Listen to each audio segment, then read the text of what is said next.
और अपने विचार भी हम तक पहुंचाते हैं। आप सभी का बहुत बहुत स्वागत है मेरे प्यारे दोस्तों। आज के जीएस ग्रैंड सेशन में हम लेकर के आए हैं कि भारत ने एक बार फिर से यूएनएससी में स्थायी सदस्यता की मांग को दोहराई है। आइए विस्तार से समझते हैं आज के जीएस ग्रैंड सेशन में कि भारत ने यूएनएससी में यानी कि संयुक्त राष्ट्र सुरक्षा परिषद में अपनी स्थायी सीट को लेकर के क्या और कब बयान किया। तो सबसे पहली बात तो जान लीजिए कि कजाकिस्तान में ब्रिक्स समिट चल रहा था और इसमें ब्रिक्स समिट जो कजाकिस्तान में चल रहा था, यहाँ पर भारत ने अपनी स्थायी सीट को लेकर के मांग किया है, फिर से मांग किया है। आपको बता दें कि यूएनएससी जो है इसमें 5 स्थायी सदस्य हैं और 10 अस्थायी सदस्य हैं। ये जो 10 अस्थायी सदस्य होते हैं इनको 2 साल के कार्यकाल के लिए चुना जाता है, यानी कि 10 ऐसे अस्थायी सदस्य होंगे जिनको 2-2 सालों के लिए चयन किया जाएगा। अब आगे की बात यह है कि भारत के विदेश मंत्री एस जयशंकर, इन्होंने यह सब क्लियर वर्ड में कहा कि अगर वैश्विक स्तर पर न्याय संगत व्यवस्था बनानी है तो इसके लिए जो भी स्थापित संस्थान हैं उसमें सुधारों की जरूरत है।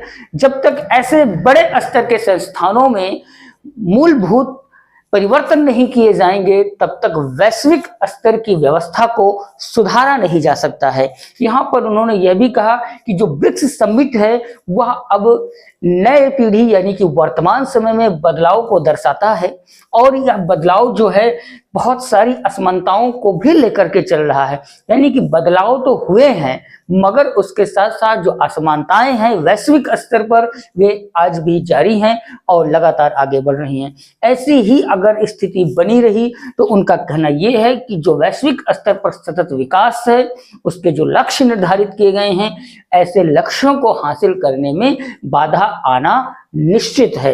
यानी कि पार्शलिटी जैसे व्यवहार को अंतर्राष्ट्रीय स्तर पर या वैश्विक स्तर पर नहीं लेकर आना चाहिए। दूसरी बात उन्होंने यह भी कही है कि जो न्याय संगत वैश्विक व्यवस्था है उसको बनाने के लिए उन्होंने अपनी कुछ नीतियां बताई हैं, कुछ तरीके बताए हैं, जिसमें उन्होंने ये कहा कि सबसे पहली इकाई ऐसी एक स्ट्रक्चरल प्लेटफॉर्म हो जो मजबूत हो और साथ ही साथ उसका विस्तार भी किया जाए। दूसरी बात यह है कि दुनिया के पास एक ऐसे कनेक्टिविटी विकल्प की जरूरत है जहां पर लॉजिस्टिक को आसान किया जा सके, नए अनुभव और नई पहल को भी एक दूसरे के साथ साझा किया जाए।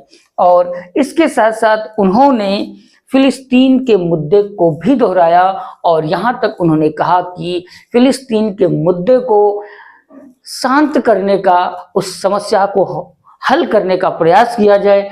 स्थापना मिडिल ईस्ट में एससी में भारत की जा रही है वह जायज है और भारत को स्थायी रूप से उसमें सम्मिलित किया जाना चाहिए। तो दोस्तों आज इस पर आप हमें अपने विचार जरूर पहुंचाएं। आपके विचारों का बहुत बहुत स्वागत है और साथ ही सेशन को वहीं विराम देते हुए आपसे विदा लेते हैं। तब तक के लिए आप व्यस्त रहें, मस्त रहें और अपनी यूपीएससी की पढ़ाई जारी रखें जब जाते हैं। तो दोस्तों फिर मिलेंगे अगले नए जीएस ग्रैंड सेशन में नए टॉपिक के साथ। जय हिंद।